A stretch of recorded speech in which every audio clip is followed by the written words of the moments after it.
আসসালামু আলাইকুম।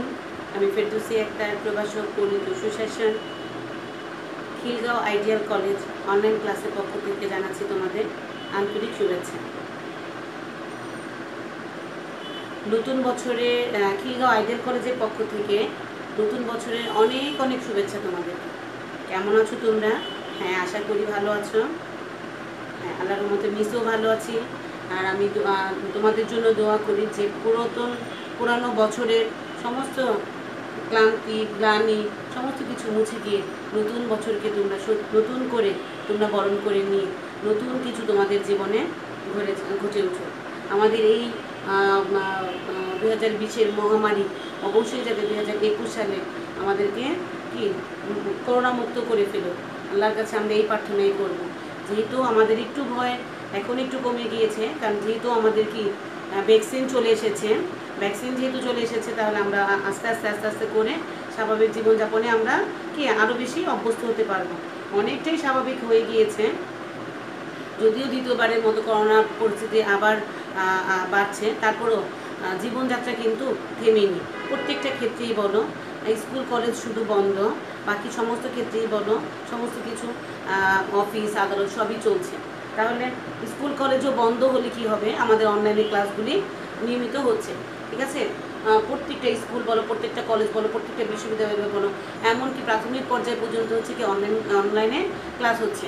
তাহলে আমাদের বিশ্বের প্রত্যেকটা দেশে এখন অনলাইন ভিত্তিক ক্লাস হচ্ছে, আমরাও সেক্ষেত্রে কি পিছিয়ে নিই। তাহলে আমরা কি করব, আমরা যারা এখনও আমাদের কলেজের ছাত্রছাত্রীরা যারা এখনও আমরা পিছিয়ে আছি, আমরা এখনও অনেকটা সময় আছে, তোমরা অতি শীঘ্রই তোমরা অনলাইনে আওতাভুক্ত হও, ক্লাসগুলি করো, নিয়মিত পরীক্ষাগুলি দাও। আর হচ্ছে যারা তোমরা ক্লাস করছো না তারা অবশ্যই ক্লাসগুলি করো। আমি আশা করছি যে তোমরা ক্লাসগুলি করবা। নতুন বছরকে নতুনভাবে, নিজের জীবনটাকে নতুনভাবে সাজানোর জন্য এই অঙ্গীকারবদ্ধ হও না যে আমরা ঠিকমতো লেখাপড়া করবো, ঠিকমতো ক্লাস করব। দেখো, তোমাদের পরীক্ষা কিন্তু কখনই পরীক্ষা হবে না এই জিনিসটা তোমরা ভেবো না যে তোমরাও গত বছরের মধ্যে 2020-এর মতো অটো প্রমোশন পাবা, এটা ভেবো না। কারণ তোমাদের পরীক্ষা এবার হবে, অগাস্টে হোক, জুলাই হোক, অগাস্টে হোক, হবে পরীক্ষাটা। যেহেতু সরকার নির্দেশনা দিয়েছেন পরীক্ষা হবে, অবশ্যই পরীক্ষাটা হবে। তাহলে তোমরা সেই ক্ষেত্রে সেই রকমভাবে তোমরা প্রিপারেশন নেওয়া শুরু করো। আমরা করোনা আসছে, পরীক্ষা হবে না, এই জিনিসটা মনে করে আমরা নিজের পড়াশোনাটাকে আমরা কি নষ্ট করবো না। তাহলে আমরা যেহেতু সামনে আমাদের নির্বাচনী পরীক্ষা, আমরা কি করেছিলাম, আমরা দ্বিতীয় পত্রে 10ম অধ্যায় পড়েছিলাম। তাহলে দ্বিতীয় পত্রে 10ম অধ্যায়ের মধ্যে ছিল কি নাগরিক সমস্যা আমাদের করণীয় ছিল। তাহলে আমরা আজকে পড়বো দ্বিতীয় পত্রের 10ম অধ্যায় শেষের অংশটুকু পড়বো, আমরা যতটুকু অংশ বাকি ছিল সেই অংশটুকু। আর হচ্ছে আগে যে অংশগুলো পড়ানো হয়েছে, আগের ক্লাসগুলি যে যতটুকু পড়ানো হয়েছে তোমরা পড়েছো ভাষায়। আর সবাই কি বই নিয়ে এসেছো? হ্যাঁ বাবা, তোমরা অবশ্যই সবাই যখন ক্লাস করবা বই, খাতা, কলম অবশ্যই সাথে রাখবা। কিছু কিছু ইম্পর্টেন্ট কোটেশন থাকে, পয়েন্ট থাকে, এগুলো তোমরা লিখে ফেলবা। ঠিক আছে, তাহলে চলো আমরা আজকে মূল আলোচনা যাই। আবারও বলছি যেন বলে লেখাপড়ার কি বিকল্প নেই, লেখাপড়া করতেই হবে। ঠিক আছে, করোনা মহামারী হোক, যত বড় মহামারী হোক, কিন্তু লেখাপড়াটাকে কি পিছিয়ে দেওয়া যাবে না। কারণ কোনো দেশই লেখাপড়া থেকে পিছিয়ে নেই, সবাই লেখাপড়া করছে, সব কাজকর্মের মাঝামাঝি লেখাপড়াও করছে। তাহলে আমরা কেন পিছিয়ে পড়বো? আমাদের তো সামনে কত বড় ভবিষ্যৎ পড়ে আছে, তাই না? আমরাও লেখাপড়া করবো। চলো আমরা আজকে লেখাপড়াতে চলে যাই, আমরা আমাদের মূল আলোচনায় চলে যাই। আমরা আজকে পড়বো দ্বিতীয় পত্রে 10ম অধ্যায়। ঠিক আছে, নাগরিক সমস্যা ও আমাদের করণীয় পড়বো। তাহলে কি পড়বো এটার মধ্যে? জলবায়ু পরিবর্তন পড়বো, কারণ পড়বো, জলবায়ু পরিবর্তন কেন হয় কারণ পড়বো, এর প্রভাব পড়বো। তারপর হচ্ছে তারপর একটা বলবো কি আমরা এইডস কি, ঠিক আছে, এটা লক্ষণ কি, কারণ কি, এটা কেন হবে না, তারপর হচ্ছে প্রভাব কি, নাগরিকদের করণীয়। তাহলে আমরা চলো আমরা আজকে পড়ি জলবায়ু পরিবর্তন। জলবায়ুটা কি? জলবায়ু হচ্ছে কি আমরা যা অনুভব করি, বা জলবায়ু হচ্ছে কি আমরা যা অনুভব করি। যেমন শীত, যেন অত্যন্ত ঠান্ডা শীতকাল, এটা হচ্ছে কি, এটা আমরা অনুভব করছি। শীত আজকে এটা আমরা অনুভব করছি, আমাদের গায়ে শীত লাগছে, এটা আমরা অনুভব করছি, তাকে কি বলা হয়? জলবায়ু বলে। আবার আবহাওয়া হচ্ছে যেটা আমরা নাকি দেখি, জলবায়ু হচ্ছে যেটা আমরা অনুভব করি, আর আবহাওয়া হচ্ছে যেটা আমরা দেখি। জলবায়ু হচ্ছে আমরা যেটা অনুভব করি, যেমন শীতকালটাকে আমরা কি শীত সময় শীত যখন লাগে সেটাকে আমরা কি করি অনুভব করি। আর আবহাওয়া হচ্ছে যেটাকে আমরা দেখি, যেমন বৃষ্টিপাত। ঠিক আছে, তাহলে আবহাওয়া হচ্ছে, তাহলে ভালো করে খেয়াল করো, আবহাওয়া হচ্ছে কোনো একটি নির্দিষ্ট স্থানের কথা বলেছেন। আবহাওয়া হচ্ছে কোনো একটা নির্দিষ্ট স্থানের নির্দিষ্ট সময় নির্দিষ্ট একটা স্থানে, অর্থাৎ সর্বোচ্চ 7 দিনের বায়ুমণ্ডলের অবস্থা, যা সাধারণত ঠান্ডা হতে পারে, গরম হতে পারে, আর্দ্রতা হতে পারে, বাতাসের গতিবেগ হতে পারে, মেঘের অবস্থা, বৃষ্টি ইত্যাদি অবস্থা কি বোঝায় কি আবহাওয়া। কারণ কোথাও ঠান্ডা, কোথাও গরম, কোথাও শীত, কোথাও গরম, কোথাও বৃষ্টি হচ্ছে, কোথাও বৃষ্টি হচ্ছে না, এটা হচ্ছে কি আমরা একটা নির্দিষ্ট স্থানকে বোঝাচ্ছি। সেখানে 7 দিনের আবহাওয়ার সর্বোচ্চ তাপমাত্রাকে বোঝাচ্ছি আমরা, কি বায়ুমণ্ডলের অবস্থা বোঝাচ্ছি। আজকে আমাদের এখানে বৃষ্টি হচ্ছে, এখন আমাদের এখানে বৃষ্টি হচ্ছে, তোমাদের এখানে বৃষ্টি হচ্ছে না, তাহলে কোনো একটা নির্দিষ্ট স্থানে নির্দিষ্ট সময়ের কথা উল্লেখ করছে, সর্বোচ্চ 7 দিনের।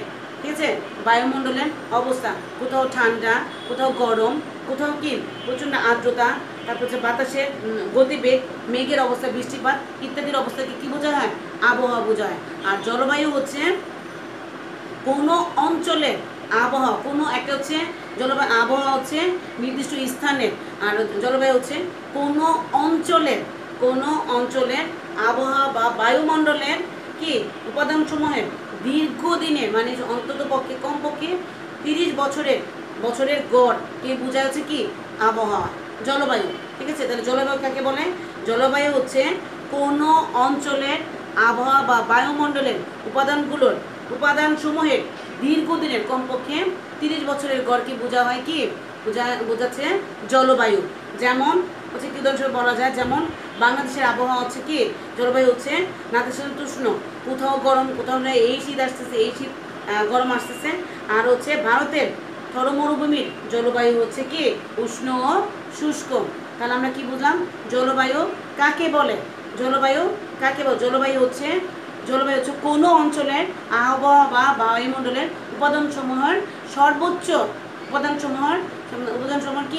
উপাদানসমূহের দীর্ঘদিনের কমপক্ষে হচ্ছে 30 বছরের গড়কে বোঝা হচ্ছে জলবায়ু। ঠিক আছে, আর আবহাওয়া আছে কোনো একটি নির্দিষ্ট স্থানের নির্দিষ্ট সময় কমপক্ষে সর্বোচ্চ 7 দিনের বায়ুমণ্ডলের অবস্থা, যা সাধারণত ঠান্ডা, গরম, আর্দ্রতা, বাতাসের গতিবেগ, মেঘের অবস্থা ইত্যাদিকে বোঝানো হয়। তাহলে হচ্ছে কি আমরা কি বুঝলাম জলবায়ু কাকে বলে? জলবায়ু পরিবর্তনের কারণ। জলবায়ু পরিবর্তনের মূল কারণই হচ্ছে কোনটা? কয়টা? 3টা। বৈশ্বিক উষ্ণায়ন, আচ্ছা কি ওজোন স্তরের ক্ষয়, আর হচ্ছে অনাবৃষ্টি। আবার জলবায়ু পরিবর্তনের মূলত তিনটা কারণ হচ্ছে, মূল সমস্যাগুলো হলো কি জলবায়ু পরিবর্তনের মূল সমস্যাই হচ্ছে কি বৈশ্বিক উষ্ণায়ন, তারপর হচ্ছে কি ওজোন স্তরের ক্ষয়, আর এটা হচ্ছে কি অনাবৃষ্টি। আবার জলবায়ু পরিবর্তনের মূল সমস্যা হচ্ছে কারণই হচ্ছে কি বৈশ্বিক উষ্ণায়ন, অনাবৃষ্টি, তারপর হচ্ছে কি ওজোন স্তরের ক্ষয়। আরও কিছু কারণ আছে যেগুলো হচ্ছে কি অতিরিক্ত জীবাশ্ম জ্বালানির ব্যবহার, পারমাণবিক চুল্লির ব্যবহার, শিল্প কারখানার বর্জ্য ও কালো ধোঁয়া। আমরা যখন যাই দেখবা বিভিন্ন বলে মিল ফ্যাক্টরির যে কালো ধোঁয়াগুলো আছে, সেখানকার বর্জ্য এবং কালো ধোঁয়াগুলি জলবায়ুকে কী করে পরিবর্তন করার আরেকটি অন্যতম প্রধান কারণ। মাত্রাতিরিক্ত কৃত্রিম তন্তুর ব্যবহার, মানে আমরা প্রাকৃতিক তন্তুকে রেখে আমরা মাত্রাতিরিক্ত কৃত্রিম তন্তুকে আমরা অনেক দিন দীর্ঘস্থায়ী করার জন্য যেই জিনিসটাকে আমরা ইউজ করা হয় তাকে কী বলা হয়? কৃত্রিম বলা হয়। তাহলে মাত্রাতিরিক্ত কৃত্রিম তন্তুকে ব্যবহার, যান্ত্রিক যানের উৎপাদিত ধোঁয়া, যেখানে গাড়ি ঘোড়ার কি ধোঁয়াটাকে বোঝানো হয়েছে। রাসায়নিক সার ও কীটনাশকের ব্যবহার বৃদ্ধি, অতিরিক্ত বৃক্ষ নিধন, আমরা অতিরিক্তভাবে কিছু গাছপালাকে আমরা কি করছি? বিনষ্ট করে ফেলছি। তারপর হচ্ছে মনুষ্য বসতি নির্মাণে বন বা বনাঞ্চলের উজাড় প্রকৃতি। আমরা মানুষকে বসতি গড়ে তোলার জন্য, মানুষ বসোপযোগী করার জন্য, পরিবেশ করার জন্য সেখানে প্রচুর আমরা কী করছি, বন জঙ্গল কী করছি, কেটে ফেলে দিচ্ছি। এগুলি হচ্ছে মূলত জলবায়ু পরিবর্তনের মূল কারণ। তাহলে হচ্ছে জলবায়ু পরিবর্তনের প্রভাব। দেখো জলবায়ু পরিবর্তনের গুরুত্বপূর্ণ প্রভাব।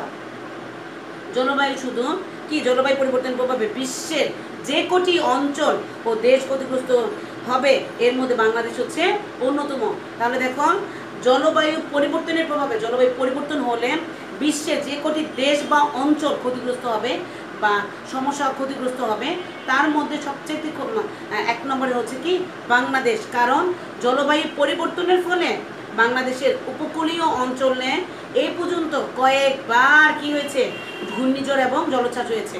জলবায়ু পরিবর্তনের ফলে দেখো, কারণ বলাই হয়েছে যে জলবায়ু পরিবর্তনের ফলে সবচেয়ে বেশি ক্ষতিগ্রস্ত হবে বাংলাদেশ। কারণ জলবায়ু পরিবর্তনের ফলে বাংলাদেশ উপকূলীয় অঞ্চলে, বাংলাদেশের উপকূলীয় যে অঞ্চলগুলো আছে সেই উপকূলীয় অঞ্চলে এই পর্যন্ত ঘূর্ণিঝড় ও জলোচ্ছ্বাস কয়েকবার মারাত্মকভাবে সেখানে আঘাত হানে। কারণ এতে অসংখ্য মানুষের প্রাণহানি ঘটে, গবাদি পশু নষ্ট হয়, ফসল ফলাদি নষ্ট হয় এবং আরও কি ব্যাপক ক্ষয়ক্ষতি ঘটে। 1970 সালে প্রথম হচ্ছে 1970 সালে 12ই নভেম্বর বাংলাদেশের উপকূলীয় অঞ্চলে কি এরকম একটা কি ঘূর্ণিঝড় আসে, মারাত্মক জলোচ্ছ্বাস আসে। 1900 কত সালে,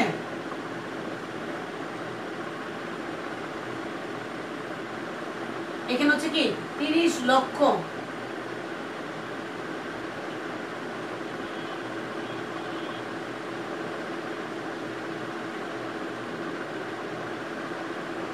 এখানে হচ্ছে 1970 সালের 12ই নভেম্বর বাংলাদেশের উপকূলীয় অঞ্চলে একটি কি করছে, মারাত্মক একটি কি হচ্ছে উপকূলীয় অঞ্চলে ঘটে যাওয়া এক মারাত্মক ঘূর্ণিঝড় কী করেন, জলোচ্ছ্বাস কী করেন, একেবারে 10 লক্ষ মানুষকে কী করেন, সেখানে 10 ঘূর্ণিঝড় হয়, সেখানে 10 লক্ষ মানুষ কী হচ্ছে প্রাণহানি ঘটে। তারপরে হচ্ছে 2007 সালে আরও 2টা ঘূর্ণিঝড় বা জলোচ্ছ্বাস হয়, সেটা হচ্ছে কি আইলা এবং সিডর। 2007 সালে 15ই নভেম্বর সিডরে প্রায় 10 লক্ষ মানুষ কি, প্রায় 10 লক্ষ মানুষ, 30 লক্ষ মানুষ সেখানে ক্ষতিগ্রস্ত হয়। তো 2007 সালে হয়, 1970 সালে 10 লক্ষ, আর 2007 সালে হয় কত, 30 লক্ষ। দেখো দ্বিগুণ হয়, দ্বিগুণের বেশি হয়ে যায়, মানুষ ক্ষতিগ্রস্ত হয়।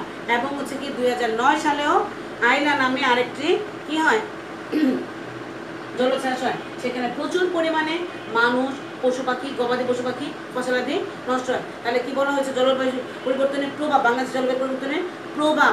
কারণ বলা হয়েছে জলবায়ু পরিবর্তনে সবচেয়ে বেশি অঞ্চল, যে কটি অঞ্চল এবং হচ্ছে যে কটি অঞ্চল এবং দেশ ক্ষতিগ্রস্ত হবে তার মধ্যে বাংলাদেশ হচ্ছে প্রধান। কারণ বাংলাদেশ যখন জলবায়ু পরিবর্তনের ফলে উপকূলীয় অঞ্চলে যেরকম জলবায়ু পরিবর্তনের ফলে উপকূলীয় অঞ্চলে যে মারাত্মক আঘাতটা আনা হয়, সেখানে হচ্ছে খুবই বেশি তাদেরকে গবাদি পশু ফসলাদি মানুষ, অসংখ্য মানুষ সেখানে প্রাণহানি ঘটে এবং ফসল নষ্ট হয় এবং গবাদি পশুগুলি কী হয় নষ্ট হয়। তাহলে সেখানে 1970 সালে প্রথম হয়, যেটা হচ্ছে 10 লক্ষ মানুষ মারা যায়। 2007 সালে হয় সিডন, সেখানে 30 লক্ষ মানুষ মারা যায়। 2009 সালে হয় আইলা, সেখানেও প্রচুর মানুষ কি মানুষ ফসলাদি ক্ষয়ক্ষতি হয়। তাহলে হচ্ছে কি জলবায়ু পরিবর্তনের প্রভাবে বাংলাদেশের শীত প্রধান দেশ না হলেও কোনো কোনো বছর মৃদু থেকে মাঝারি শৈত্যপ্রবাহ দেখা যায়।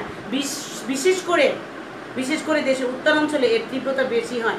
দেখো কোনো কোনো সময়, দেখো বাংলাদেশ শীত প্রধান দেশ না, তো সুপুষ্ট দেশ, কিন্তু কোনো কোনো সময় এত প্রচুর পরিমাণে শীত পড়ে, কুয়াশায় দেখা যাচ্ছে না। উত্তরাঞ্চলের দিকে তীব্র বেশি শীত পড়ে, যে এই শীতের কারণে অনেক মানুষেরও কি প্রাণহানি ঘটে এবং শৈত্যপ্রবাহের ফলে জনজীবন কি হয়, বিধ্বস্ত হয়ে ওঠে। কারণ তারা এত কুয়াশা থাকে যে ঘর থেকে বের হয়ে যে তারা কাজে কর্মে যাবে সেটাও তারা করতে পারে না। অনেক সময় চোখে আশেপাশে কেউ থাকলে সেটাকেও দেখা যায় না। এক ফসলের ব্যাপক ক্ষতি হয় এবং উপযুক্ত বাসস্থান ও শীতবস্ত্রের অভাবের কারণে অনেকে মৃত্যুবরণ করে। তাহলে বাংলাদেশের উপর দেখো এতটা প্রভাব পড়ে জলবায়ু পরিবর্তনের ফলে বাংলাদেশের উপরে। কারণ বাংলাদেশ শীতপ্রধান দেশ না হয়েও, পুরোপুরি শীত প্রধান দেশ না হয়েও কোনো কোনো বছর এত বেশি শীত পড়া হয় এবং এত বেশি মৃদু এবং মাঝারি শৈত্যপ্রবাহ পড়া হয় যে উত্তরাঞ্চলে দেখা যাচ্ছে, উত্তরাঞ্চলে ঘর থেকে বেরোচ্ছে সূর্যের মুখ দেখাই যাচ্ছে না। ঠিক আছে। তারা তাদের যারা কাজকর্মে যাবে, যারা খেতে খামারে যাবে, তাদের কাজকর্ম ব্যাহত হচ্ছে এবং হচ্ছে কি বিভিন্ন রকমের ফসলাদি নষ্ট হচ্ছে।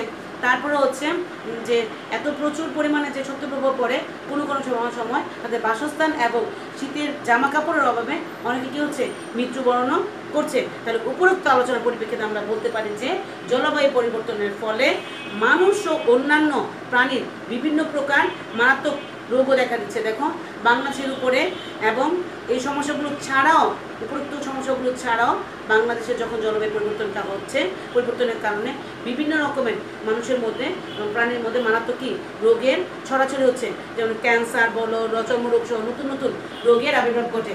দেখো কারণ চর্মরোগটা বেশিরভাগই শীতের সময় সেটা প্রকট আকার ধারণ করে, অর্থাৎ জলবায়ু পরিবর্তন বাংলাদেশে শুধু প্রসারী কী করছে, প্রভাব ফেলছে।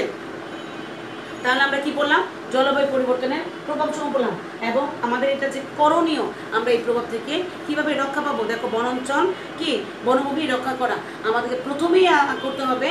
সকলকেই সরকারের পাশাপাশি আমাদের নাগরিকদের কী করতে হবে, বনভূমিকে বন জঙ্গলকে কেটে ফেলা যাবে না। কারণ যে বন আমাদেরকে এই যে কিছুদিন আগে 2020 যে মহামারীর সময় এক ঝড় আসলো, একমাত্র সুন্দরবনের কারণে, সুন্দরবনের গাছপালার কারণেই কিন্তু আমাদের ঢাকা বলো, আশেপাশে আরও অঞ্চলগুলি বলো, সেক্ষেত্রে কী বলো, সেখানে বেঁচে গিয়েছে। কারণ একমাত্র সুন্দরবনের বনাঞ্চলের কারণে সেই বন অঞ্চলগুলিকে আমরা কী করছি, বাস উপযোগী করার জন্য, বসবাস উপযোগী করার জন্য আমরা কী করছি, কেটে ফেলছি। তাহলে সেই বন অঞ্চলগুলিকে কী করতে হবে, না কেটে সারা দেশে ব্যাপক ভিত্তিতে বনায়ন কার্যক্রম, সেই বনাঞ্চলগুলিকে না কেটে সেগুলোকে রক্ষণাবেক্ষণ করতে হবে এবং কী করতে হবে, সারা দেশে ব্যাপক ভিত্তিতে কী করতে হবে, বনায়ন কার্যক্রম পরিচালনা করতে হবে।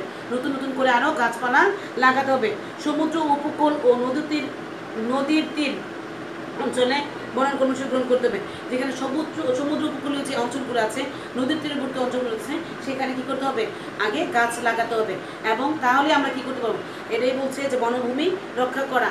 এই জন্য আমরা এইভাবে এরকমভাবে পরিকল্পনাগুলি করলে এবং এই রকম পদক্ষেপগুলি নিলে আমরা কী করবো, আমরা বাংলাদেশের জলবায়ু পরিবর্তনের যে প্রভাবটা পড়ছে সেখান থেকে কিছুটা হলেও আমরা কী করবো, মুক্ত হব। আরেক হচ্ছে সামাজিক সচেতনতা বৃদ্ধি করা। বনাঞ্চল যাতে না কাটা যায়, না কাটা হয় এবং মানে জলবায়ু পরিবর্তনের ঝুঁকির সম্পর্কে সর্বস্তরের মানুষদেরকে, যে জলবায়ু পরিবর্তনের যে ঝুঁকিটা আছে, সর্বস্তরের মানুষদেরকে সচেতন করে তুলতে হবে। এই লক্ষ্যে সরকারি এবং বেসরকারি সকল প্রতিষ্ঠানকে এবং সকল সংস্থাকে কী করতে হবে, এগিয়ে আসতে হবে এবং বিভিন্ন রকমের প্রশিক্ষণ কর্মশালা বলো, সচেতনতামূলক এই রকম কর্মশালাগুলি বলো বাধ্যতামূলকভাবে প্রচারণা চালাতে হবে। এমনকি শিক্ষা পাঠ্য বইগুলোতে একটা অধ্যায় বলো, কিছু একটা অংশ বলো, জলবায়ু পরিবর্তনটাকে কীভাবে আমরা রোধ করতে পারি, জলবায়ু পরিবর্তনটাকে আমরা কীভাবে রোধ করতে পারি সেই করণীয় সম্পর্কে একটা চ্যাপ্টার থাকতে হবে, শিক্ষার বিষয় থাকতে হবে। এবং ইন্টারনেট বলো, মিডিয়া বলো, বিভিন্ন সংবাদ মাধ্যমগুলিকে বলো উন্মুক্তভাবে জলবায়ু পরিবর্তন রোধের ব্যাপারে আমাদেরকে কী করতে হবে, উৎসাহিত করতে হবে এবং প্রচারণা চালাতে হবে। তাহলে কি সর্বোপরি আমরা জলবায়ু পরিবর্তন সম্পর্কে সুস্পষ্ট ধারণা নিয়ে যে অনুযায়ী নিজ নিজ সামর্থ্য অনুযায়ী জলবায়ু পরিবর্তন সম্পর্কে ভূমিকা পালন আমরা করতে পারি। নিজের যতটুকু সামর্থ্য আছে সেই সামর্থ্য অনুযায়ী আমরা কী করবো, সেই জলবায়ু পরিবর্তনটাকে রক্ষা করার জন্য আমরা ভূমিকা পালন করতে পারি। তাহলে আমরা কী বললাম, জলবায়ু কমপ্লিট করলাম। আমরা এখন কী করবো, এইডস। দেখো আমরা তোমরা অ্যাডাল্ট আর হচ্ছে আমি ক্লাস নেওয়ার খাতিরে বলো, এখানে আমি তোমাদের মা বলো, বোন বলো, যেভাবেই হোক তারই সমান। তোমরা ভুল পথে গেলে বা ভুল কিছু শিখলে সেটাকে সঠিক পথে নিয়ে আসা, সেটা আমার কর্তব্য। তাহলে হচ্ছে আমরা কি লজ্জা না রেখে, এইডস একটা হচ্ছে রোগ, এটা কেন হয়, এটা লক্ষণগুলো কী কী, এটা কারণ কী, প্রভাব কী, আমরা এই সম্পর্কে আজকে জানবো। হয়তো তোমরা একটু ইতস্ততা বোধ করবো, তোমরা ছেলে মেয়ে দুজনেই ক্লাস করছো, কিন্তু তোমরা অ্যাডাল্ট বাচ্চা, তোমরা বুঝো যে কোনো রকমই সংকুচিত হয়েও না। কোনো রকমের কোশ্চেন থাকলে মিসকে জিজ্ঞাসা করো, কমেন্ট বক্সে কমেন্ট করো, অবশ্যই আমি তার অ্যান্সারটা দিয়ে দিব, ঠিক আছে। তারপর আরেকটা কথা হচ্ছে যে আমরা এখন এই অধ্যায়টা করতে গেলে একটু রকমের তোমাদের নিজেদের মধ্যে হয়তো একটু হেজিটেশন চলে আসতে পারে, কিন্তু এইটা দূর করে একটু কোঅপারেট করো। কারণ আমরা আমাদের ক্লাসের খাতিরে, আমাদের জানার খাতিরে আমরা এটা করব। কারণ একমাত্র ছেলে মেয়েরা বাবা মার কাছে একমাত্র মন খোলাখুলিভাবে কিছু বলতে পারে, শিক্ষকের কাছে বলতে পারে। তাহলে তো আমরা এমন কিছু শিখবো যেটা নাকি আমরা উপকৃত হতে পারবো। তাহলে চলো আমরা আজকে এইডস সম্পর্কে বলবো। আমরা এইটার নাম আমরা সবাই জানি।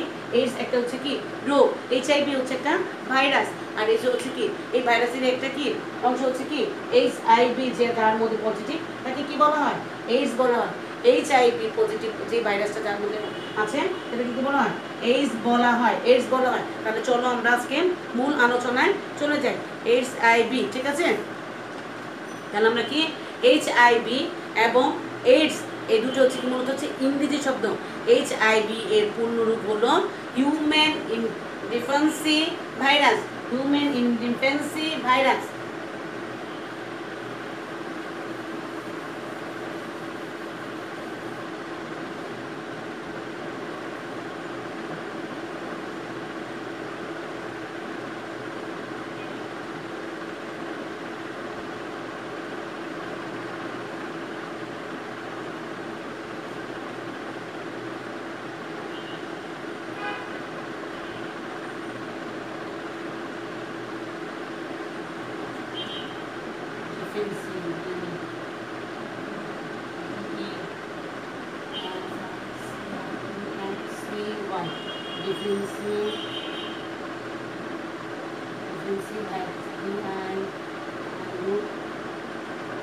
ভাইরাস HIV এর পুনরূপ হচ্ছে হিউম্যান ইমিউনোডিফেন্সি ভাইরাস, আর AIDS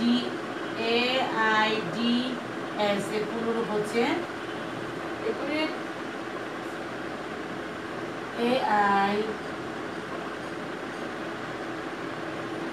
ACQRI ডিফারেন্ট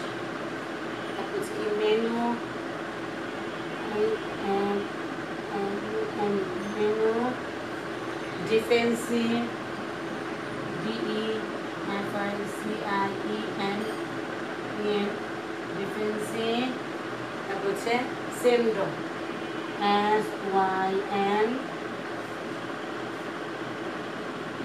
SYNDROM। তাহলে হচ্ছে কি আমরা, কারণ HIV এবং এইডস হচ্ছে দুটো ইংরেজি শব্দ। এর অর্থ হচ্ছে HIV এর অর্থ হচ্ছে হিউম্যান ইমিউনোডিফেন্সি ভাইরাস, আর AIDS হচ্ছে অ্যাকুরেট ইমিউনোডিফেন্সি সিনড্রোম। তাহলে হচ্ছে কি এইডস হলো মানুষের কি, এইডস হলো কি মানুষের দেহে রোগ প্রতিরোধ ক্ষমতা কি করে ধীরে ধীরে, এইডস এমন একটা রোগ যেটাকে মানুষের দেহে রোগ প্রতিরোধ ক্ষমতা কি করেন ধীরে ধীরে হ্রাস পায়। এই রোগ বর্তমানে সমগ্র মানব জাতির জন্য একটি কি হুমকি হয়ে দাঁড়িয়েছে, মানব জাতির জন্য ঝুঁকি হয়ে দাঁড়িয়েছে। কারণ ক্যান্সার যেমন একটা মারাত্মক রোগ, ক্যান্সারের চাইতেও কি হচ্ছে এটা একটা ভয়াবহ বেশি মারাত্মক রোগ। কারণ ক্যান্সার হতে কোনো সময় সেটা পজিটিভ থাকে যে সুস্থ হওয়ার জন্য, কারণ এর নিরাময়ের জন্য ওষুধ আছে, কিন্তু এইডসের জন্য কোনো রকমের এইডসে আক্রান্ত ব্যক্তির জন্য কোনো রকমের ওষুধ বা ভ্যাকসিন এখনো পর্যন্ত আবিষ্কৃত হয়নি। এটা সমগ্র মানব জাতির জন্য এটা কি হুমকিস্বরূপ। নারী পুরুষ শিশু সবাই এর দ্বারা আক্রান্ত হতে পারে। এইডসের মরণছোবল যেমন লক্ষ লক্ষ মূল্যবান প্রাণ কেড়ে নিয়েছে, এই এইডস যারা আক্রান্ত হয়েছে যেমন এর মরণছোবল যেমন লক্ষ লক্ষ প্রাণ কেড়ে নিয়েছে, তেমনি দেশের সামাজিক এবং অর্থনৈতিক উন্নয়নে কি হচ্ছে প্রতিবন্ধকতা সৃষ্টি করছে। কারণ যেই দেশে বেশি এইডস রোগ আক্রান্ত সেই দেশ অর্থনৈতিকভাবে পঙ্গু হয়ে যাচ্ছে। কারণ তোমার 10 লক্ষ মানুষের মধ্যে 4 লক্ষ মানুষ যদি এইডসে আক্রান্ত হয়, 2 লক্ষ মানুষ যদি এইডসে আক্রান্ত হয়, তাদের কর্মক্ষমতা বলো, তাদের সামাজিকভাবে হেনস্থ হচ্ছে, তাদের অর্থনৈতিকভাবে তারা কি সেই দেশ দুর্বল হয়ে পড়ছে। বাংলাদেশেও এর চাইতে পিছনে নেই। তাহলে আমরা কি করবো আজকে, এইডস কি আমরা আজকে বললাম এইডসটা কি, HIV হচ্ছে একটা ভাইরাস, যেই ভাইরাসে আক্রান্ত ব্যক্তি হচ্ছে কি আক্রান্ত হচ্ছে তাদের কি বলা হয়, এইডস বলা হচ্ছে। এবং হচ্ছে লক্ষণ, কারণ এইডস হচ্ছে এমন একটা মারাত্মক রোগ যেটা নাকি লক্ষ লক্ষ মানুষের কি প্রাণ কেড়ে নিচ্ছে, এবং সেই দেশটাকে সামাজিক সেই মানুষগুলোকে সামাজিকভাবে এবং অর্থনৈতিকভাবেও কি বিভিন্ন রকমের অর্থনৈতিক উন্নয়নের পথে বাধা হয়ে দাঁড়াচ্ছে। তারপরে এইচআইভির লক্ষণগুলো দেখবো কি কি। এটা এইচআইভির লক্ষণগুলো হচ্ছে দ্রুত শরীরের ওজন কমে যায়, একেবারে তুমি ডায়েটিং করলে যেভাবে আস্তে আস্তে কমছে, কিন্তু যদি কোনো এইচআইভি পজিটিভ কোনো ব্যক্তি হয় তাহলে দ্রুত তার শরীরে কি ওজন হ্রাস পাবে। এক দীর্ঘদিন বা 2 মাস সময় বেশি তাদের কি টয়লেটটা কি হবে নরম হবে, পাতলা পায়খানা হবে। তারপর হচ্ছে বারবার জ্বর আসবে এবং রাতে শরীরে অতিরিক্ত ঘাম বের হবে, বারবার জ্বর আসবে, নাপা খাওয়া বা বিভিন্ন রকমের জ্বরের ওষুধ খাওয়া বা জ্বর কমবে না, আর কমলে সেটা আবার চলে আসবে এবং শরীরে অতিরিক্ত কী হবে ঘাম হবে। নাসিকা গ্রন্থি ফুলে যাবে, নাকের এগুলি হচ্ছে কি ফুলে যাবে। অত্যাধিক দুর্বলতা, স্মৃতিশক্তির লোপ পাওয়া যাবে, অত্যন্ত দুর্বল লাগবে এবং তার স্মৃতিশক্তি কী হবে লোপ পাবে। হজম শক্তি কম হবে, যেহেতু টয়লেটটা ঘন ঘন হবে তার হজমও হবে না, তার শরীরে সেই হজম শক্তিটা কমে যাবে আস্তে আস্তে। স্মরণশক্তি বুদ্ধিমত্তা লোপ পাবে, তার স্মরণশক্তিটা কী হবে কমে যাবে। শুকনা কাশি কি হওয়া ইত্যাদি শুকনা কাশিও হবে। আমরা কী কী জানলাম, লক্ষণগুলি জানলাম। আমরা যখনই কারোর মধ্যে এই সিমটমগুলি দেখব তখন আমরা কি বুঝে নেব তার মধ্যে কোনো রকমের সমস্যাটা তার মধ্যে বিদ্যমান। তাহলে আমরা কি জানলাম, লক্ষণটা আমরা জানলাম যে এটা লক্ষণটা কি এবং কিভাবে দেখো। আর সবচেয়ে বড় কথা হচ্ছে HIV আক্রান্ত একটি মানুষ শরীরে যে অবস্থার সৃষ্টি হয় একে মানে এইডস নামক ভাইরাসের সংক্রমণে একটি মানুষের শরীরে যে অবস্থার সৃষ্টি হয়, HIV হচ্ছে একটা ভাইরাস। এই ভাইরাসে আক্রান্ত হওয়ার পর মানুষের মধ্যে যে সংক্রমণের সৃষ্টি হয়, ঠিক আছে, যে অবস্থার সৃষ্টি হয় তাকে বলা হয় এইডস। HIV হচ্ছে একটা ভাইরাস। এই ভাইরাস আক্রান্ত হওয়ার পর, পজিটিভ হওয়ার পর মানুষের শরীরে যে সংক্রমণের সৃষ্টি হওয়ার পর মানুষের শরীরে যে অবস্থা তৈরি হয় তাকে বলা হয় কি এইডস। এইডস। HIV ভাইরাসের সংক্রমণ রোগ প্রতিরোধ ক্ষমতা কি করে নষ্ট করে ফেলে এবং যেই কারণগুলি লক্ষণগুলো আমরা দেখব তখন আমরা চিহ্নিত করব যে এইডসের লক্ষণগুলো কি কি, তার এইডস হয়েছে কিনা। HIV কিভাবে আমরা সংক্রমিত হয় সেটা আমরা জানবো খুব সহজে। আমরা অবশ্য এই রোগটার কথা শুনলে আমরা খুব সহজেই পজিটিভলি ধরে নিই যে নিশ্চয়ই তারা যৌন মিলনের জন্যই সেই জিনিসটা হয়েছে। অ্যাকচুয়ালি না, সব ক্ষেত্রে এটা না, কিন্তু তোমাদেরকে সবসময় সব ক্ষেত্রেই অ্যালার্ট থাকতে হবে, সঠিক জিনিস জানতে হবে। দেখো আজকে আমরা জানবো এটার কারণটা কেন হচ্ছে।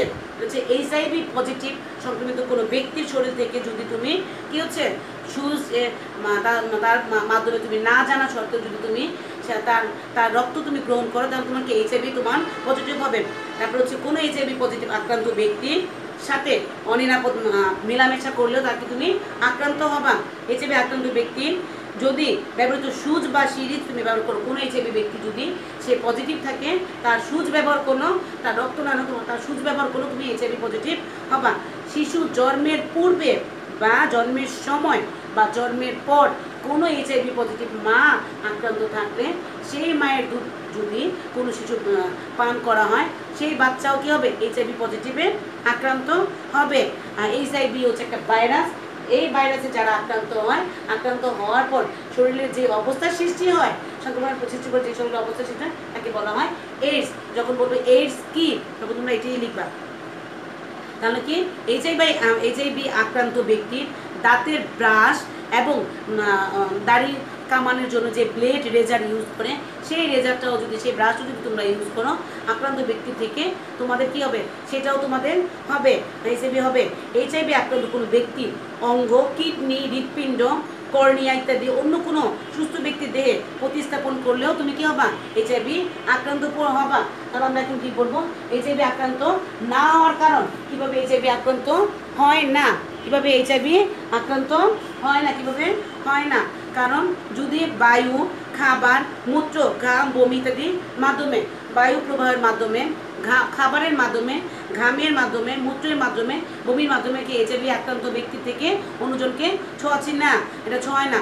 মশা বা পোকামাকড় কামড় দিলে এই কোনো HIV আক্রান্ত ব্যক্তির শরীরে একটা মশা বসলে অন্যজনকে বসলে সেটা সে HIV আক্রান্ত হবে না, কারণ এটা ডেঙ্গুর ক্ষেত্রে বা অন্যান্য রোগের ক্ষেত্রে সেটা পজিটিভ হয়। বাট HIV আক্রান্ত ব্যক্তির যদি কোনো HIV ব্যক্তি আক্রান্ত ব্যক্তিকে যদি মশা কামড় দেয় অন্য ব্যক্তিকে সেটা যদি কামড় দেওয়া হয় সেটা HIV হবে না।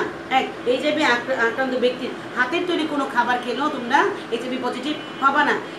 এইচআইভি আক্রান্ত ব্যক্তি টয়লেট ব্যবহার করলে, তারপর হচ্ছে তার কাপড় চোপড়, তার প্লেট চামচ ব্যবহার করলেও অন্য ব্যক্তি সে আক্রান্ত হবে না।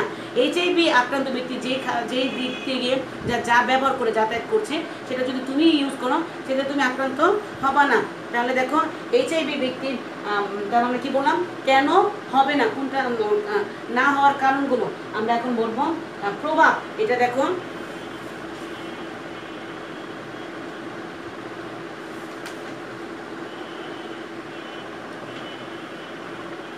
দেখো এইচআইভি আক্রান্ত ব্যক্তি যেমন অর্থনীতি ও সমাজের জন্য ক্ষতি করছে, তেমনি মানব সভ্যতার বিশ্বায়নেরও অগ্রগতিকে প্রশ্নের মুখে তুলে ধরছে। কারণ এইচআইভি আক্রান্ত ব্যক্তি যেমন সমাজের জন্য ক্ষতিগ্রস্ত করছে, তেমন কি দেশের জন্য, অর্থনীতির জন্য কি প্রশ্নবিদ্ধ করে তুলছে। কারণ স্বাস্থ্য খাতে ব্যয় বৃদ্ধি হচ্ছে, তারপর আক্রান্তদের সেবা ও দক্ষতা থেকে বঞ্চিত হওয়ার মাধ্যমে অর্থনৈতিক ক্ষতি হচ্ছে, সংক্রমণের হার বৃদ্ধি সামাজিক ক্ষতির মুখে ঠেলে দিয়ে মানব জাতিকে কি করে সংক্রমণের দিকে এবং ক্ষতির দিকে কি হচ্ছে ঠেলে দিচ্ছে। আর ভ্যাকসিন বা প্রতিরোধী ওষুধের শূন্যতা মানব জ্ঞানের জন্য, যেহেতু এটার এখনো পর্যন্ত কি হচ্ছে ভ্যাকসিন তৈরি করতে পারেনি, তাহলে বিজ্ঞানীদেরকে একটা কি লজ্জাজনক অবস্থার মধ্যে, প্রশ্নবিদ্ধের মধ্যে একটা ফেলে দিচ্ছে। কঠিনতম কঠিন রোগের ভ্যাকসিন বিজ্ঞানীরা তৈরি করে ফেলছে, কিন্তু এইডসের মতো আক্রান্ত ব্যক্তির এইডসের মতো এক রোগের ভ্যাকসিন এখনো পর্যন্ত আবিষ্কৃত করতে পারেনি, যার ফলে কি হচ্ছে বিজ্ঞানের অহংকারকে কি প্রশ্নবিদ্ধ করছে। বিজ্ঞানের যে একটা অহংকার, সেই অহংকারকে কি প্রশ্নবিদ্ধ করছে। দেশ, নিজ, সমাজ, অর্থনীতি এবং বিজ্ঞানকে কি করছে, একটা এইচআইভি আক্রান্ত ব্যক্তি সমস্ত কিছুকে ধ্বংস করে ফেলছে। এইডস এমন একটি মারাত্মক রোগ যা মানুষের প্রত্যাশিত কি আয়ুকাল কমিয়ে দেয়। দেখো মানুষের যেখানে এইচআইভি আক্রান্ত ব্যক্তি 10 বছর বাঁচবে, 15 বছর বাঁচবে, সেখানে তার আয়ুকালটা মানে একেবারেই কমিয়ে ফেলে এবং একটি দেশের অর্থনৈতিক অগ্রগতিকে কী করে ত্বরান্বিত করে, বাধাগ্রস্ত করে। এইচআইভি আক্রান্ত ব্যক্তির মানব সভ্যতা এবং উন্নয়নের ক্রমাগত বিকাশের পথে অন্যতম অন্তরায়। কারণ এইচআইভি আক্রান্ত ব্যক্তি সমাজের জন্য, দেশের জন্য এবং সেই দেশের জন্য কি একটা বাধা হয়ে দাঁড়ায়। তারপরে হচ্ছে কি এইচআইভি রোগী প্রথম 1981 সালে চিহ্নিত হয় আমেরিকায়, কিন্তু গত 2 দশকের মধ্যে এটি মহামারী আকার ধারণ করে। প্রথম আমরা এইচআইভি আক্রান্ত রোগী পাই, এইডস রোগী আক্রান্ত পাই 1981 সালে হচ্ছে। কোথায় প্রথম পাই আমরা? আমেরিকায় পাই। তাহলে কোথায় পাই প্রথম? 1981 সালে। 1981 সালে কোথায়? আমেরিকায়। আমরা প্রথম রুগী পাই। তারপর আস্তে আস্তে করে এইচআইভি আক্রান্ত রুগীর সংখ্যা বেড়ে, তাহলে দেখো জাতিসংঘ এইডস বিষয়ক সংস্থা UNAIDS এর সর্বশেষ পরিসংখ্যান অনুযায়ী 2005 সালে শেষ অবধি বিশ্বে এইচআইভি আক্রান্ত সংখ্যায় ছিল, ব্যক্তির সংখ্যা হচ্ছে 4 কোটিরও বেশি। 81 সাল থেকে 2005 সালের মধ্যে দেখা যায় 4 কোটিরও বেশি লোক এখন আক্রান্ত হচ্ছে। বিশ্বব্যাপী এইচআইভি আক্রান্ত রোগীর সংখ্যা দিন দিন হচ্ছে কি বিস্তার বেড়ে চলছে। আমাদের যে পার্শ্ববর্তী দেশ, ইউরোপ অঞ্চলে বলো, দেশের মধ্যে ভারত বলো, মিয়ানমার বলো, চীন বলো, কলম্বিয়া বলো, ভিয়েতনাম বলো, নেপাল বলো, ইন্দোনেশিয়া বলো, থাইল্যান্ড বলো, এইচআইভি আক্রান্ত রোগীর সংখ্যা ব্যাপক বিস্তার লক্ষ্য করা যায়। এই ক্ষেত্রে বাংলাদেশের আমরা কি বাংলাদেশের যেহেতু আমরা বাংলাদেশ হচ্ছে কি পার্শ্ববর্তী দেশ, সেহেতু কিছু অঞ্চলের পরিস্থিতি কারণে আমাদের এই দেশের বিষয়েও নিষ্ক্রিয় থাকা কোনো অবকাশ নেই। কারণ এই দেশেও আমাদের এইচআইভি আক্রান্ত রোগীর সংখ্যা দিন দিন ঝুঁকিপূর্ণ হয়ে উঠছে এবং এই ঝুঁকিপূর্ণ হয়ে ওঠার আগে আমাদের কি বিভিন্ন রকমের ব্যবস্থা গ্রহণ করতে হবে। বর্তমানে বাংলাদেশে 2005 সালে উচ্চ ঝুঁকিপূর্ণ জনগোষ্ঠী, মাদক গ্রহণকারী, মহিলা পুরুষ জনকর্মী, তাদের খদ্দরে সমকামী, পেশাগত রক্ত বিক্রেতারা, ভ্রাম্যমাণ জনগোষ্ঠী ইত্যাদির মধ্যে সামগ্রিকভাবে এইচআইভি সংক্রমণের প্রাদুর্ভাব 1% এর নিচে। কারণ 2005 সালের পর থেকে বাংলাদেশেও এর হার উচ্চ হারে বাড়ছে। কারণ নারী পুরুষ উভয়ই মদ পান করছে, নেশাগ্রস্ত হচ্ছে এবং তারা খদ্দরের মাধ্যমে তারা বিভিন্ন জায়গায় যাচ্ছে, তাদের এই খদ্দরের মাধ্যমে এবং তাদের এই রক্ত দেওয়ার মাধ্যমে বিভিন্ন রকমের কী হচ্ছে, আমাদের এইচআইভি আক্রান্ত ব্যক্তির সংখ্যা বিপুল আকারে বেড়ে চলছে, ঠিক আছে। এই যে 2005 সালে প্রাপ্ত সরকারের তথ্য অনুসারে বাংলাদেশে এইডস আক্রান্ত মানে ব্যক্তির সম্ভাব্য সংখ্যা প্রায় ছিল 7,500। এইচআইভি সংক্রমিত চিহ্নিত ব্যক্তির সংখ্যা 658 জন। আর হচ্ছে এই একই সুচ ও সিরিজ একাধিক ব্যক্তি কর্তৃক ব্যবহারের মাধ্যমে মাদক দ্রব্য গ্রহণকারীর মধ্যে এইচআইভি সংক্রমণের পর হার প্রায় মহামারী পর্যায়ে পৌঁছে গেছে। কেবল 2005 সালে বাংলাদেশে 193 জন নতুন এইচআইভি আক্রান্ত ব্যক্তির সন্ধান পাওয়া যায়। ইউএনএইডস এর 2019 সালের ডাটা অনুযায়ী বাংলাদেশে আক্রান্তের সংখ্যা দেখিয়েছে কত সালে দেখিয়েছে 3,480 জন 2019 সালেই শুধু, ঠিক আছে। এই অবস্থার পরিপ্রেক্ষিতে আমাদের এখনই এর সম্পর্কে যদি সচেতন না হতে পারি তাহলে আমাদের দেশও এইচআইভি আক্রান্ততে প্রতিরোধ খোঁজা খুব কষ্ট হয়ে দাঁড়াবে এবং এটা অনেক বেশি ঝুঁকিপূর্ণ হয়ে দাঁড়াবে। তাহলে হচ্ছে কি এটা আমাদের নাগরিকদের দেখো কি করণীয়। দেখো এইডস প্রতিরোধের সবচেয়ে বেশি ভূমিকা রাখতে পারে কারণ আমেরিকার সমকামী পুরুষ, তারপর হচ্ছে আফ্রিকার ঝুঁকিপূর্ণ পুরুষ যৌনকর্মী, রাশিয়ার মাদকাসক্ত পুরুষ, আফ্রিকার পতিতালয়ে গমনকারী পুরুষ, দুর্পাচ্যের পুরুষের মাধ্যমে এইচআইভি জীবাণু প্রথম সংক্রমণের কথা জানা গেছে। আমেরিকার সমকামী পুরুষ, আফ্রিকার ঝুঁকিপূর্ণ আফ্রিকা বলো, আমেরিকা বলো, তারপর হচ্ছে রাশিয়া বলো, তারপর হচ্ছে আফ্রিকার পতিতালয় বলো, এই সকল দেশগুলোতে যখন প্রথম এইচআইভি আক্রান্ত রোগী পাওয়া যায়, এইডসের রোগী পাওয়া যায়, সকলে হচ্ছে কি প্রথম হচ্ছে পজিটিভ হচ্ছে পুরুষ। কারণ এইডস রোগটাকে প্রতিরোধ করার সবচেয়ে বেশি গুরুত্বপূর্ণ ভূমিকা রাখতে পারে কে? পুরুষ। এইসব পুরুষ দ্বারা পরিবারের নারীরাও কি আক্রান্ত হতে পারে। কারণ এইচআইভি আক্রান্ত বিস্তারে একটি বড় কারণই হলো পুরুষের বেপরোয়া ও ঝুঁকিপূর্ণ যৌন অভ্যাস। কারণ তারা যদি বেপরোয়াভাবে চলাফেরা না করেন, এই টাইপের অভ্যাসগুলো যদি দূর না করেন তাহলে এইচআইভি এই রোগটাকে দমন করা সম্ভব না। কারণ মহিলারা ঘরেই থাকছে, পুরুষরাই বেশিরভাগ কী করছে, বের হচ্ছে। ঝুঁকিপূর্ণটা হচ্ছে কি নারীরা আক্রান্ত হতে থাকে, কারণ পুরুষদের দ্বারা নারীরা এটা কি আক্রান্ত হতে থাকে। পুরুষ থেকে নারীতে এই আক্রান্তর হারটা হচ্ছে, এইচআইভি আক্রান্তের হারটা হচ্ছে 8 গুণ বেশি। কারণ এই জন্যই কী হবে, এইচআইভি প্রতিরোধ করতে হলে প্রথমেই হচ্ছে কি পুরুষদেরকে কী হবে, এগিয়ে আসতে হবে। তাদের ভূমিকাটাই সবচেয়ে বেশি গুরুত্বপূর্ণ। তাহলে দেখো এইডস থেকে মুক্ত থাকার জন্য প্রতিরোধমূলক কীভাবে আমরা ব্যবস্থা গ্রহণ করতে পারি। দেখো যখনই আমরা দেখো অবাধ যৌন মেলামেশা কী করতে হবে, পরিহার করতে হবে। বিভিন্ন ক্লাব বলো, বিভিন্ন প্রতিষ্ঠান বলো, এগুলি থেকে যাওয়া বন্ধ করতে হবে। যৌন মেলামেশায় স্বামী এবং স্ত্রী একে অপরের প্রতি বিশ্বস্ত থাকতে হবে। একজন হাজব্যান্ড ওয়াইফের মধ্যে বিশ্বস্ত থাকবে, কারণ বিশ্বস্ত হচ্ছে মানে কারণ একজন হাজব্যান্ড একজন স্বামীর প্রতি বিশ্বস্ত থাকবে, একজন স্বামী একজন হাজব্যান্ডের প্রতি বিশ্বস্ত থাকবে, এটাই স্বাভাবিক। কারণ বিশ্বস্ততাই হচ্ছে এটার প্রধান উপায়। কারণ একজন স্বামী তার ওয়াইফের প্রতি বিশ্বস্ত থাকবে যে তার ওয়াইফ অবশ্যই ভালো, তার স্বামীও তার ওয়াইফও তার স্বামীর প্রতি বিশ্বস্ত থাকবে যে তার হাজব্যান্ড অবশ্যই ভালো, তার নেগেটিভ কোনো কিছুই নেই। ধর্মীয় অনুশাসন মেনে চলতে হবে, ধর্মীয় বিধিবিধান অনুযায়ী তাকে মেনে চলতে হবে। ঝুঁকিপূর্ণ আচরণ পরিহার করা ও স্ত্রী সন্তানের প্রতি কি বিশ্বস্ত থাকা। ঝুঁকিপূর্ণ আচরণ পরিহার করা, যেটা ঝুঁকিপূর্ণ হয় সেই আচরণগুলি পরিহার করা, এবং স্বামী স্ত্রীর সম্পর্ক থাকতে হবে বিশ্বস্তর মধ্যে, এবং বাচ্চাদেরকেও কি শিশু সন্তানের প্রতি কি বিশ্বস্ত থাকতে হবে। তারপরে যে কোনো যৌন মেলামেশার ক্ষেত্রে নিরাপদ ব্যবস্থা গ্রহণ করতে হবে। ঠিক আছে, যে কোনো যৌন মেলামেশার ক্ষেত্রেও নিরাপদ ব্যবস্থা গ্রহণ করতে হবে। অন্যের রক্ত গ্রহণের সময় অবশ্যই তার রক্তকে পরীক্ষা করে নিতে হবে তার এইচআইভি পজিটিভ সে আছে কিনা। একই সুচ বারবার ব্যবহার করা চলবে না। সুচগুলিকে অবশ্যই পরিবর্তন করে নিতে হবে। আগে আমাদের দেশে এটা ছিল না, একই সুচে 2-3 জনেরকে ইঞ্জেকশন পুশ করতো, কিন্তু এখন প্রত্যেকটা ক্ষেত্রে দেখা যাচ্ছে মানে সুচটাকে চেঞ্জ করে নিচ্ছে।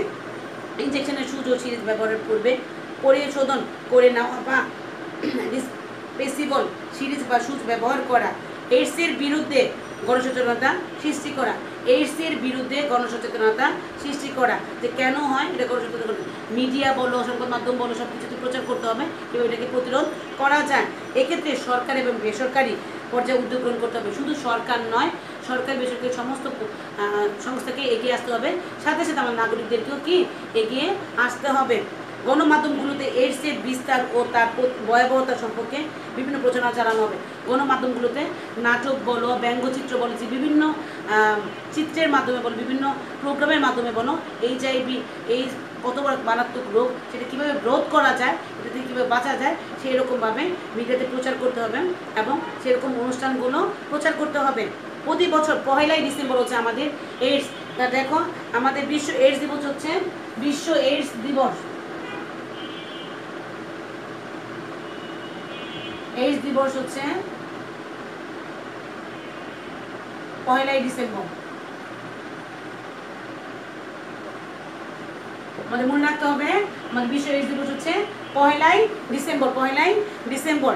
তাহলে হচ্ছে কি বিশ্ব এইডস দিবস কী করতে হবে, খুব ঘনঘাটা করে পালন করতে হবে এবং গণসচেতনতার জন্য এই দিবসে বিভিন্ন কার্যক্রম এবং প্রচারণা গ্রহণ করা উচিত। তাহলে আমরা সর্বোপরি হচ্ছে কি সরকারের পাশাপাশি আমরা এই মারাত্মক মরণছবল থেকে আমাদের রক্ষা পেতে হলে আমাদের অবশ্যই সরকারের পাশাপাশি সরকারি সংস্থা, বেসরকারি সংস্থার পাশাপাশি নিজেদেরকেও এগিয়ে আসতে হবে।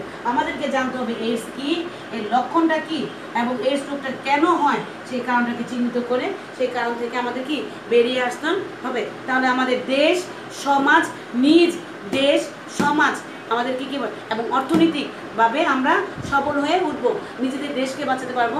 আমি বাঁচলে আমার পরিবার বাঁচবে, আমার পরিবার বাঁচলে আমাদের সমাজ বাঁচবে, সমাজ বাঁচলে আমাদের দেশ বাঁচবে, দেশ বাঁচলে পুরো সমগ্র বিশ্ব বাঁচবে এবং অর্থনীতির ক্ষেত্রে আমরা আরও বেশি কি উঁচু শিখরে আমরা পৌঁছাতে পারবো। তাহলে আজকে আমরা কি জানলাম, আজকে আমরা জলবায়ু পরিবর্তন পড়লাম, এইডস পড়লাম।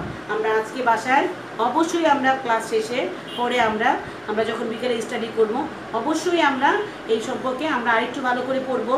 যখন আমরা নোট নিশ্চয়ই করেছ, যখন আমরা আবার বই খুলে পড়বো তখন আমরা এটা আবার ক্লিয়ার হয়ে যাবে। ঠিক আছে, এই পড়াগুলি তোমরা একটু সুন্দরভাবে পড়াশোনা করো। সামনে যেহেতু পরীক্ষা, আমি চাই তোমাদের পরীক্ষার ফলাফল অবশ্যই ভালো, যাতে কখনই কোনো রকমের স্যারকে প্রিন্সিপাল স্যারকে রিকোয়েস্ট করতে না হয় স্যার ওকে একটু প্রমোশন দেন, এই সাবজেক্টটা খারাপ গিয়েছে, এই যে কথাটা না বলতাম। তোমরা সবাই সুস্থ থাকো, ভালো থাকো, সবাই নিয়মিত লেখাপড়া করো, ক্লাস করো। নতুন বছর তোমাদের সবার ভালো হোক, সবার ভালো যাক। আমাদের এই করোনা পরিস্থিতি সবার কেটে যাক। এই 2020 সাল চলে গিয়েছে, 2021 সাল সবার জীবনে সুখময় বয়ে নিয়ে আসো। সবাই মঙ্গল কামনা করে আমি আজকে আমার ক্লাস শেষ করছি। আল্লাহ হাফেজ, আসসালামু আলাইকুম, ভালো থেকো, আল্লাহ হাফেজ।